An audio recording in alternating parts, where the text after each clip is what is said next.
সুপ্রিয় দর্শক মন্ডলী, আসসালামু আলাইকুম। দেশ এবং দেশের বাহিরে যে যেখান থেকে শুনছেন, আশা করি ভালো আছেন, সুস্থ আছেন, নিরাপদে আছেন।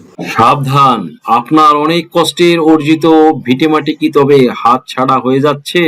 বর্তমান সরকারের কঠোর ভূমি সংস্কার ও নতুন আইনের মারপ্যাচে 10 ধরনের জমির নামজারি চিরতরে নিষিদ্ধ করা হয়েছে। সামান্য অবহেলায় আপনার পৈতৃক সম্পত্তিও আজ অবৈধ হয়ে যেতে পারে। এখনই সতর্ক না হলে যে কোনো মুহূর্তে নিঃস্ব হওয়ার পথে পা বাড়াচ্ছেন আপনি।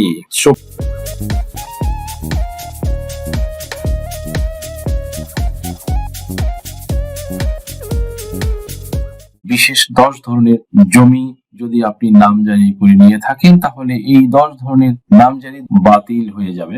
আর এই নামজারিটি বাতিল করার জন্য আপনাকে অবশ্যই কিন্তু অ্যাসিল্যান্ড অফিসে ওই নামজারির বিরুদ্ধে মিসকেস বা বিবিধ মামলা করতে হবে। আর মিসকেস করলেই আপনার এই 10 ধরনের নামজারি বাতিল হয়ে যাবে।